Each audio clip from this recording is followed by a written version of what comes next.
Hello friends, ಇವತ್ತು ನಮ್ಮ kitchen ಚಾನಲಲ್ಲಿ ನಾವು ಬೀಟ್ರೂಟ್ ರಾಯ್ತ ಯಾವ ರೀತಿ ಮಾಡ್ಬೋದು ಅಂತ ನೋಡೋಣ. ಇಲ್ಲಿ 1 ಬೌಲಷ್ಟು ನಾನು ಗಟ್ಟಿ ಮೊಸರನ್ನು ತಗೊಂಡಿದ್ದೇನೆ ಫ್ರೆಂಡ್ಸ್. ಈ ಗಟ್ಟಿ ಮೊಸರಿಗೆ 1/4 ಕಪ್ಪಷ್ಟು ನೀರನ್ನು ಸೇರಿಸಿಕೊಂಡು ಒಂದು ಸಲ ಚೆನ್ನಾಗಿ ಮಿಕ್ಸ್ ಮಾಡ್ಕೋಬೇಕು. ಯಾಕಂದರೆ ಇದು ಗಟ್ಟಿ ಮೊಸರಾಗಿರೋದರಿಂದ ಒಂದು ಸಲ ಇದನ್ನು ತಿರುಗಿಸ್ಕೋಬೇಕು ಫ್ರೆಂಡ್ಸ್. ನಮ್ಮ ಕಿಚನ್ ಚಾನಲನ್ನು ಯಾರಾದರೂ ಹೊಸಬರು ನೋಡಿದರೆ ಈ ಚಾನಲನ್ನು ಸಬ್ಸ್ಕ್ರೈಬ್ ಮಾಡ್ಕೊಳ್ಳಿ. ಬೆಲ್ ಐಕಾನ್ ಆಲ್ ಸೆಟ್ ಮಾಡಿದರೆ ನಾನು ಮಾಡೋ ವಿಡಿಯೋ ನಿಮಗೆ ನೋಟಿಫಿಕೇಷನಲ್ಲಿ ಬಂದುಬಿಡುತ್ತೆ ಫ್ರೆಂಡ್ಸ್. ಸಾಮಾನ್ಯವಾಗಿ ಬಿಸಿಲುಗಾಲ ಜಾಸ್ತಿ ಇರೋದರಿಂದ ಈ ಮೊಸರು ಇರ್ಬೋದು, ಮಜ್ಜಿಗೆ ಯಾವುದೇ ರೀತಿಯಿಂದ ಕೂಡ ನಾವು ಆರೋಗ್ಯಕ್ಕೆ ತಗೊಳ್ಳೋದು ತುಂಬ ಒಳ್ಳೆಯದು ಫ್ರೆಂಡ್ಸ್.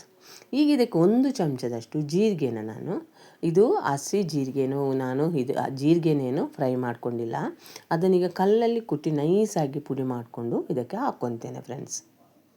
ಈ ಜೀರಿಗೆನೂ ಕೂಡ ಆರೋಗ್ಯಕ್ಕೆ ಜೀರ್ಣಕ್ಕೆ ತುಂಬ ಒಳ್ಳೆಯದು. ಇಷ್ಟು ನೈಸಾಗಿ ಜೀರಿಗೆನ ಪುಡಿ ಮಾಡ್ಕೊಂಡಿದ್ದೇನೆ ಫ್ರೆಂಡ್ಸ್. ಈಗ ಇಲ್ಲಿ ಒಂದು ಬಾಣಲೆನ ಗ್ಯಾಸಿನ ಮೇಲೆ ಇಟ್ಟಿದ್ದೇನೆ ಫ್ರೆಂಡ್ಸ್. ನಾನು ಅದಕ್ಕೆ 2 ಟೇಬಲ್ ಸ್ಪೂನಷ್ಟು ಎಣ್ಣೆ ಹಾಕ್ಕೊಂಡಿದ್ದೇನೆ. ಈ ಬೀಟ್ರೂಟ್ ರಾಯ್ತ ಬಿಸಿ ಬಿಸಿ ಅನ್ನದ ಜೊತೆ ಇರ್ಬೋದು, ಚಪಾತಿ ಜೊತೆ ಅಥವಾ ಏನೂ ಊಟಕ್ಕೆ ಇಲ್ಲದಾಗ ಬೇಗನೆ ಮಾಡ್ಕೋಬೋದು. ಎಣ್ಣೆ ಬಿಸಿಯಾಗಿದೆ, ಅದಕ್ಕೆ 1/4 ಟೇಬಲ್ ಸ್ಪೂನಷ್ಟು ಸಾಸಿವೆ ಹಾಕ್ಕೊಂಡಿದ್ದೇನೆ ಫ್ರೆಂಡ್ಸ್. ಸಾಸಿವೆ ಸಿಡಿದ ಮೇಲೆ ನಾನು ಇದಕ್ಕೆ ಉದ್ದಿನಬೇಳೆ ಹಾಕ್ಕೊತಿದ್ದೇನೆ. ಅದ್ರ ಜೊತೆಗೆ ನಾನು ಸ್ವಲ್ಪ ಇಂಗನ್ನು ಕೂಡ ಸೇರಿಸ್ಕೋಬೇಕು. ನಾವು ಒಗ್ಗರಣೆಗೆ ಯಾಕೆ ಜೀರಿಗೆ ಹಾಕ್ಕೊಂಡಿಲ್ಲ ಅಂದರೆ, ನಾವು ಜೀರಿಗೆನ ಪುಡಿ ಮಾಡಿ ಮೊಸರಿಗೆ ಹಾಕ್ಕೊಂಡಿರೋದರಿಂದ ಇಲ್ಲಿ ಒಗ್ಗರಣೆಗೆ ಜೀರಿಗೆನ ಹಾಕ್ಕೊಂಡಿಲ್ಲ ಫ್ರೆಂಡ್ಸ್. ಈಗ ಇಲ್ಲಿ ಉದ್ದಿನಬೇಳೆ ಸ್ವಲ್ಪ ಕಲರ್ ಚೇಂಜ್ ಆಗಬೇಕು ಫ್ರೆಂಡ್ಸ್. ಅಷ್ಟೊತ್ತಿಗೆ ನಾನು 2 ಹಸಿಮೆಣ್ಸಿನ್ಕಾಯಿನ ಕಟ್ ಮಾಡಿ ಹಾಕ್ಕೊತಿದ್ದೇನೆ. ಸಣ್ಣಗೆ ಕಟ್ ಮಾಡ್ಕೋಬಾರ್ದು, ಯಾಕಂದರೆ ಚಿಕ್ಕ ಮಕ್ಕಳಿಗೂ ಕೊಡೋದರಿಂದ ದೊಡ್ಡದನ್ನೇ 2 ಭಾಗ ಮಾಡಿ ಹಾಕ್ಕೊಂಡಿದ್ದೇನೆ ಫ್ರೆಂಡ್ಸ್. ಬೇಡ ಅಂದರೆ ತೆಗಿಬೋದು. ಈಗ ಹಸಿಮೆಣ್ಸಿನ್ಕಾಯಿ ಎಣ್ಣೆಯಲ್ಲಿ ಫ್ರೈ ಆದಮೇಲೆ ನಾನು ತುರಿದಿಟ್ಟಿರುವಂಥ 2 ಸಣ್ಣಗೆ ಬೀಟ್ರೂಟನ್ನು ಹಾಕ್ಕೊತೇನೆ. ಇದು 2 ಬೀಟ್ರೂಟ್ ತೊಗೊಂಡಿದ್ದೇನೆ, ಸಣ್ಣಗಿತ್ತು ಫ್ರೆಂಡ್ಸ್. ಇದ್ರ ಜೊತೆಗೆ ಕೆಲವರು ಈರುಳ್ಳಿನೂ ಹಾಕ್ಕೊತಾರೆ. ನೀವು ಈರುಳ್ಳಿ ಇಷ್ಟಪಡೋರಿದ್ದರೆ ಹಾಕ್ಕೋಬೋದು. ನಾನು ಬೀಟ್ರೂಟನ್ನೇ ಅಷ್ಟೇ ಹಾಕ್ಕೊಂಡಿದ್ದೇನೆ. ಈರುಳ್ಳಿ ಹಾಕ್ಕೊಳ್ಳೋದಿದ್ರು ನೀವು ಎಣ್ಣೆಯಲ್ಲಿ ಫ್ರೈ ಮಾಡ್ಕೋಬೇಕು ಫ್ರೆಂಡ್ಸ್. ಈಗ ಇದಕ್ಕೆ ನೀರನ್ನೇನು ಸೇರಿಸ್ಕೊಳ್ಳೋದು ಬೇಡ, ಬೀಟ್ರೂಟಲ್ಲಿ ಸ್ವಲ್ಪ ನೀರಿನ ಅಂಶ ಇರೋದರಿಂದ ಅಷ್ಟೇ ಸಾಕು. ಜೊತೆಗೆ ನಾನೊಂದು ಸ್ವಲ್ಪ ಉಪ್ಪನ್ನು ಹಾಕ್ಕೊತೇನೆ. ಮೊಸರಿಗೂ ಹಾಕ್ಕೊಂಡಿಲ್ಲ, ಅದಕ್ಕೊಂದು ಸ್ವಲ್ಪ ಇಲ್ಲಿ ಜಾಸ್ತಿನೇ ಉಪ್ಪನ್ನು ಹಾಕ್ಕೊಂಡಿದ್ದೇನೆ. ಮೊಸರಿಗೆ ಉಪ್ಪು ಹಾಕ್ಕೊಂಡ್ರೆ ಇಲ್ಲಿ ಮಾತ್ರ ನೀವು ನೋಡಿಕೊಂಡು ಉಪ್ಪು ಹಾಕ್ಕೋಬೇಕು.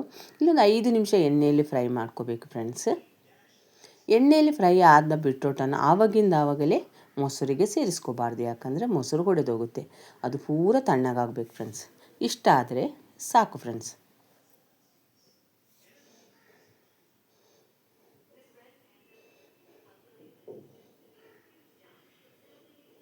ಈಗ ಪೂರ ತಣ್ಣಗಾಗಿರುವಂಥ ಬೀಟ್ರೂಟನ್ನು ರೆಡಿ ಮಾಡಿಟ್ಟಿರುವಂಥ ಮೊಸರಿಗೆ ಹಾಕ್ಕೊತೇನೆ.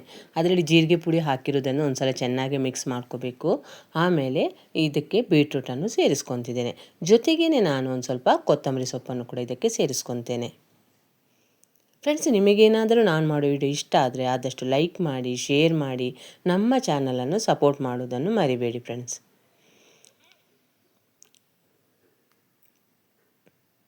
ಈ ಮೆಥಡಲ್ಲಿ ಕೂಡ ನೀವು ಒಂದು ಸಲ ರಾಯ್ತ ಮಾಡಿ ಯಾವ ರೀತಿ ಬಂತು ಅಂತ ನನಗೆ ಕಾಮೆಂಟ್ ಸೆಕ್ಷನಲ್ಲಿ ತಿಳಿಸಿ ಫ್ರೆಂಡ್ಸ್. ಈ ರೀತಿ ಬೀಟ್ರೂಟ್ ಹಾಕಿದ ಮೇಲೆ ಒಂದು ಸಲ ಚೆನ್ನಾಗಿ ತಿರುಗಿಸ್ಕೋಬೇಕು ಫ್ರೆಂಡ್ಸ್. ನೋಡೋದಕ್ಕೂ ಕಲರ್ಫುಲ್ ಆಗಿದೆ ಮತ್ತು ತಿನ್ನೋದಕ್ಕೂ ತುಂಬ ರುಚಿಯಾಗಿರುತ್ತೆ ಫ್ರೆಂಡ್ಸ್.